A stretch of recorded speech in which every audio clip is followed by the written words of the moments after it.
Hi, friends. Wonderful, wonderful question. Thank you so much for asking the question. How do I find my purpose once I've lost focus? Now, who among us have not, at one time or another, lost focus? In other words, let's take the beginning of the year, typically, where, a person will make all kinds of goals and set goals, and they say, this year I'm going to do this, this, and that. They set these goals, they might write it down, they might put a poster board, a vision board, however you call it, and this is what I'm going to accomplish this year. And then what happens? We begin to get distracted, other things happen, life happens, and we lose focus, right?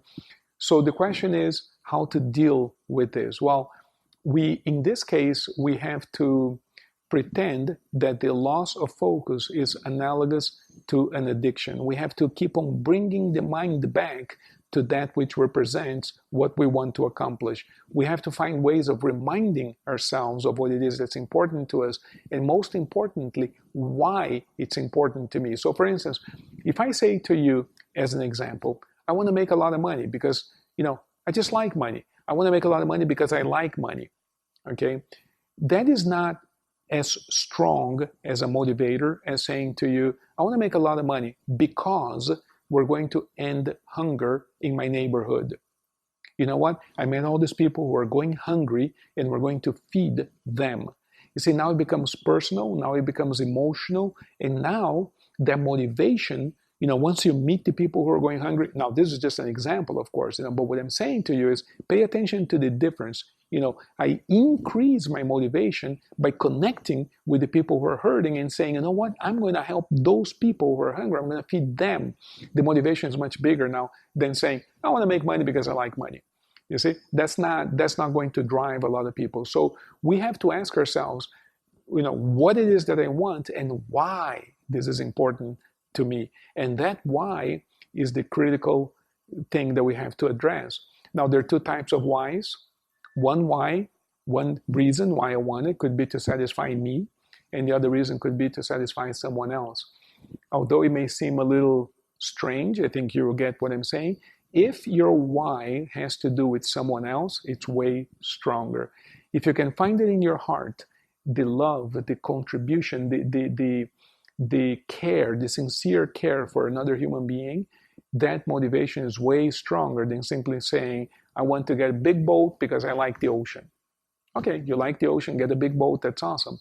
But if you say, I want to get a big boat to go make sure that the whales are fine, or to make sure that we can help whatever the case might be, if it's external to you and if it's a cause that matters to your heart, and that you're going to be making a contribution to humanity or to one person, or to a greater cause, greater than you, then that motivation becomes much, much, much stronger, and you're much more likely to be able to stay focused on it. So what happens every time you lose your focus? Make sure that you install into your life reminders of what's important to you. Symbols, vision boards work really well. Alarms, every time the alarm rings, I read what I wrote. In other words, write your mission statement for your life on your phone, let's say, and set an automatic alarm.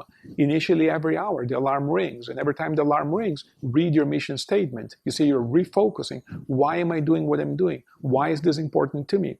Eventually, read it every 2 hours and eventually once a day. But you're always communicating with your unconscious and reminding yourself what it is that we're doing and why we're doing this.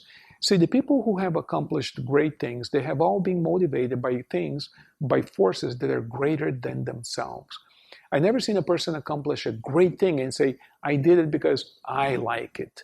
They always say, I did it because this was needed. The world needed it. My parents needed it. My neighbor needed it. There's always like an external motivator there, and this is what causes a human being to grow. Our heart expands when we can feel someone else's pain and meet the need. We call this contribution. We contribute to someone else, and this is how we grow and expand. So try this out and let me know how it works for you by writing on the comments below.